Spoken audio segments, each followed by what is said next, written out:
آج ہم بات کریں گے خاص روحانی عمل ایک وظیفے کی، خاص طور پر یا ودودو یا سلاموں کے وظیفے کی۔ کہا جاتا ہے کہ یہ محبت اور احترام کو بڑھانے میں بہت طاقتور ہے۔ تو آئیے ذرا دیکھتے ہیں کہ آخر ہے کیا اور یہ کیسے کام کرتا ہے۔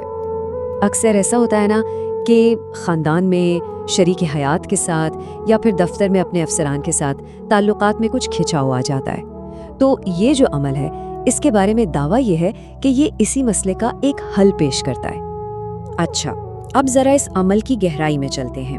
جو ماخذ ہے وہ اس وظیفے کے بارے میں ایک بہت ہی بڑا دعویٰ کرتا ہے کہ یہ جادو سے بھی تیز کام کرتا ہے، اور سب سے دلچسپ بات یہ ہے کہ اس کے لیے کسی چیز کی ضرورت نہیں، صرف اور صرف تصور کی، یعنی سوچ کی طاقت کی۔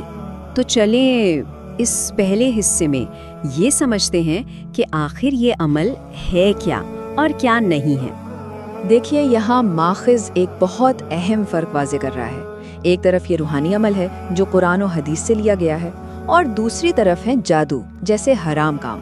بتایا یہ جا رہا ہے کہ جادو وغیرہ وقتی طور پر شاید فائدہ مند لگیں، لیکن آخر میں ان کا نتیجہ بہت برا نکلتا ہے، بہت نقصان دہ ہوتا ہے۔ اچھا جی، اب آتے ہیں اس عمل کے بالکل بنیادی جزو کی طرف، اور وہ ہے بسم اللہ۔ سمجھتے ہیں کہ اس ابتدائی جملے کو اتنی اہمیت کیوں دی جاتی ہے۔ ماخذ یہ بتاتا ہے کہ تاریخ میں اللہ کی طرف سے کل 104 الہامی کتابیں اور صحیفے نازل ہوئے ہیں، اور یہاں ایک بہت گہری بات سامنے آتی ہے۔ خیال یہ ہے کہ ان تمام 104 کتابوں کا جو نچوڑ ہے، جو جوہر ہے، وہ صرف ایک آیت میں سما گیا ہے، بسم اللہ الرحمن الرحیم۔ اسی لیے یہ اس عمل کا اتنا طاقتور نقطۂ آغاز ہے۔ تو ٹھیک ہے، اب بات کرتے ہیں اس وظیفے کو کرنے کے عملی طریقے کی، یعنی قدم بقدم ہدایات کی۔ اسے 3 تسبیح کا طریقہ بھی کہا جاتا ہے۔ اچھا، تو طریقہ یہ ہے کہ 3 تسبیحاں پڑھنی ہیں۔ سب سے پہلے 100 مرتبہ بسم اللہ الرحمن الرحیم، یہ بنیاد ہے۔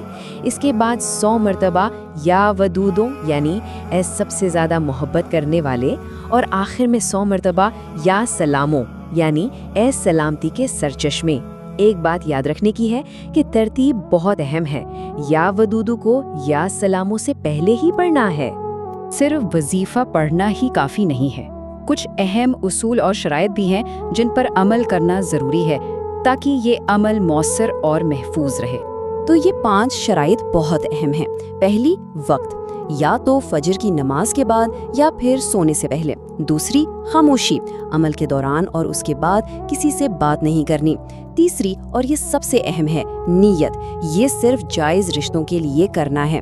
چوتھی، تصور، یعنی جس شخص کے لیے یہ عمل کیا جا رہا ہے اس کا چہرہ ذہن میں رکھنا ہے۔ اور 5ویں شرط، عمل کے بعد صدقہ دینا ہے۔ یہاں ماخوذ خاص طور پر خبردار کرتا ہے کہ اسے کسی بھی ناجائز مقصد کے لیے استعمال نہ کیا جائے، کیونکہ اس کے الٹے اثرات ہو سکتے ہیں۔ اب سوال یہ ہے کہ صدقہ کیوں ضروری ہے؟ تو اس کی وجہ یہ بتائی گئی ہے کہ صدقہ ایک طرح کا حفاظتی قدم ہے، یہ کوئی اضافی کام نہیں ہے۔ اگر عمل کے دوران انجانے میں کوئی غلطی ہو جائے تو صدقہ اس کی تلافی کر دیتا ہے اور اس روحانی کام کو مکمل کرتا ہے۔ تو اگر ان تمام اصولوں کے ساتھ یہ عمل کیا جائے تو کیا ہوتا ہے، یعنی تنازع سے ہم آہنگی کا سفر کیسے طے ہوتا ہے؟ آئیے دیکھتے ہیں کہ اس کے کیا نتائج بتائے گئے ہیں۔ نتائج واقعی بہت گہرے بتائے گئے ہیں۔ کہا جاتا ہے کہ نفرت محبت میں بدل جاتی ہے۔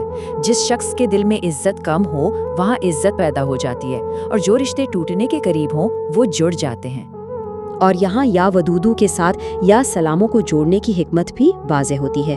یا ودودو محبت پیدا کرتا ہے، لیکن یا سلاموں جو سلامتی کا سرچشمہ ہے وہ اس بات کو یقینی بناتا ہے کہ یہ محبت قائم رہے، محفوظ رہے اور اس میں سکون ہو۔ تو یہ ایک مکمل پیکج کی طرح ہے۔ تو آخر میں ایک سوال پر اس بات کو ختم کرتے ہیں جو کہ اس پورے عمل کا مرکزی خیال بھی ہے۔ کسی بھی عمل کا نتیجہ، خاص طور پر روحانی عمل کا، اس کے پیچھے چھپی نیت سے کتنا جڑا ہوتا ہے، یہ سوچنے کی بات ہے نا؟